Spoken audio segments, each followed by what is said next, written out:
I told my daughter I refused to attend her wedding if her biological father is there, and now she's accusing me of holding on to the past even though she has no idea of the trauma he put me through. For some context, about 24 years ago, I was SA'd by a close friend of mine and got pregnant by the encounter. I was inconsolable for months after the event. To make matters worse, I found out I was pregnant at about 20 weeks, and where I lived at the time, it was illegal to get an abortion after the first trimester. My husband had really been my rock and my support during that time, and I do not know how I would have ended up if not for him. He said that I could put it up for adoption or I could keep the child and he would raise it like our other children. I decided to not give it up for adoption, but raising the kid was hard. I'm half Polish and half German, and he is half German and half Russian. We both have pale skin, light hair and blue eyes, as well as being fairly tall. I'm around 5 feet 10 inches and he is about 6 feet 3 inches. However, our daughter Luna is about 5 feet 3 inches, has dark hair and a brown complexion like her biological father. I often heard snide remarks about me being an unfaithful wife because it was obvious that she was not my husband's child. It was especially hard for me when Luna was young because she looked so much like her dad. My husband took care of my daughter most of the time since I had bad flashbacks whenever I saw her face from when I was assaulted. As she grew up, it died down a bit, but I would still get these horrible panic attacks when I saw her wearing boys' clothes and short hair. Since I was prone to having panic attacks, Luna ended up being closer to my husband than she was to me. Also, she often ended up getting a little more than her siblings from my husband as some sort of compensation because of me. We never told her that she was the product of SA because I was too ashamed and my husband did not want her feeling different from her siblings. I often told her that me and her biological father got into an altercation and never spoke to one another ever again. About 2 years ago, she got one of those DNA test items and found out she had a relative in the system.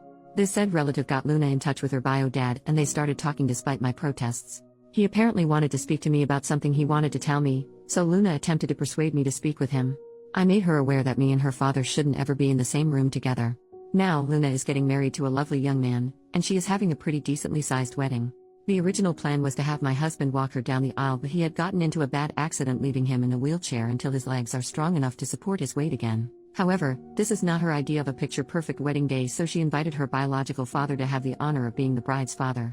Her wedding invitation not only invited my raised, but she totally disrespected the man who raised her.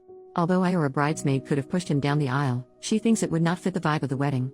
My husband looked so shocked and upset that she would even think of this, but I was furious.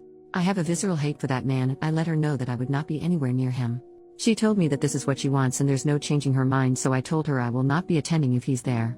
She got upset and told me that I shouldn't hang on to the past, but I laid it into her that she doesn't know what happened between me and her biological father, so she shouldn't stick her nose where it doesn't belong. Though I feel terrible about what I said and how I said it, and I can't be blamed for her being born or not knowing what happened since I never told her, I still feel as though my wishes should be respected if I say I don't want to be in the same room as someone. I'm now okay with her contacting her father, I just do not want anything to do with him. Also, it's rude to replace your father with another man who you've barely known for 2 years because of something he couldn't control. Can anyone offer me a perspective that I am not catching? Has anyone ever dealt with this, and if so, how? Second post, before I get started on the update, I have a few things I want to address. A lot of people have questioned me on why I did not tell my daughter that she was a product of SA. The only answer is that I was ashamed of myself. For some context, before I got married to my husband, I actually was very close friends with my attacker. We grew up together in a small community and our families were close. Our parents even wanted us to be together. He was always interested in me, but I didn't give him a chance until university. I broke it off with him and started dating my husband, but I never cut him off because we were very close. He invited me over to drink. This was normal for us, and when I started getting a bit tipsy, the unthinkable happened. I was very traumatized by the situation and tried to get him jailed, but I couldn't. He had a very good reputation, so everyone believed him, even my own mother, when he said I willingly came over and did it with him. I eventually stopped pursuing because of the social pressure, which only got worse when I found out I was pregnant. I eventually left that place with my husband and the kids to live somewhere else. After I gave birth, my husband suggested therapy, but I was scared of being judged again, so I decided to bury it and try to forget about it. I just realized now that it was the worst way to go about this, but it's the only way I knew how to, honestly. On to the update. After reading all the advice I'd gotten, I decided that I should stop running away and tell her everything. I called her to come over and she did. I first apologized for yelling at her for her suggestion because in her mind, it was an innocent suggestion. I told her that I wasn't angry at her, but how fast she was willing to replace her father because he was in a wheelchair, and that anger was compounded because she brought up her genetic father. I apologized again for acting childish and not like an adult. She asked me why I am so against her genetic father being in the same vicinity as I am, and I just told her everything from our initial friendship to her forced conception. She didn't believe me, like some Redditors predicted, but I can get a copy of the records of the court case and offer them to her if she needed a look. She looked stunned, like she wanted to believe me but couldn't. I apologize for keeping all this from her because I didn't know how to bring it up. She told me she didn't believe me and would confirm with her genetic father, so I told her to take the time she needed to process all this. Later that day, she came again, crying and apologizing for not believing me. I held her and cried and apologized too. It was kind of therapeutic. We had a long chat and I did feel closer to her. When we were done, she said she wanted to take me out to a surprise to help me feel better in a couple of days, which I happily agreed to. I went to see her yesterday in this little restaurant with a patio that had a private pay-for-use area for a maximum of 4 people. As she ran up to me and gave me a hug, she led me to the patio, where her biological father stood. She told me he was here to apologize and start my healing journey. I just wanted to leave, but he grabbed my hand and all those memories I tried to repress just came back out. I started having a panic attack and lost balance, to which he tried to help me keep my balance, which worsened everything. I honestly don't remember how I left, but I ended up in my car just sobbing. I called my elder son to pick me up because I was not fit to drive at that moment. Today, my daughter called me upset that I ruined her surprise, but I was extremely upset with her. I asked her why she did that when she knows everything that happened between me and him, and she tried to use the excuse of my healing journey, but I wasn't having it. She admitted that she wanted me to get used to him because he's gonna be walking her down the aisle along with my husband and doing the daddy-daughter dance. I told her that while I loved her and respect her decision to be with him, I'm not willing to be anywhere he is. She started complaining about how she wants all her family to be there, and I'm still not forgiving, but I hung up the phone. My husband is aware of everything and stands by me of not going to her wedding, but I don't want this. If my other children were to know, they would stand by me and tell the rest of their extended family, which is going to lead to my daughter getting disowned by the family. There is no need to give me advice on this because I will be seeking professional aid. Anyways, one good thing to come out of this is that I'm finally confident enough to seek therapy. Thank you for listening to my venting, and for commenting on my last post. Happy holidays. I hope you enjoy it with those who you love. Third post. Hello everyone, it has been a while since I last posted on this website. I have a few new updates for everyone that has been asking me. I apologize for not getting to everyone in my direct messages, but I really appreciate everyone sending me support through those tough times. I would like to share some good news before going on about what happened with my daughter. My husband is able to walk again, albeit with a cane, but it is progress. We have been going to physical therapy to help strengthen his legs after his accident. It's good to see him happy and walking again. I've also been to therapy and met this wonderful and sweet therapist. My therapist is so patient and kind. Since my husband and I started together a few weeks ago, she has been extremely helpful. Bless her soul and all those who recommended therapy. I would have missed out on such an experience, so my thanks go out to all of you. Like most of you advised, my therapist also advised me to tell my other children about what went on between my youngest.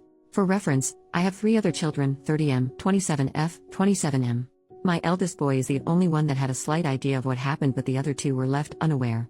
I was quite scared and anxious to tell them what happened, especially because my mother and other family members initially reacted negatively. I invited them over around 2 weeks ago for a family dinner and told them everything that happened with the conception of my youngest to what happened recently. They were all silent and stared at me, so I became a little nervous until my daughter started crying.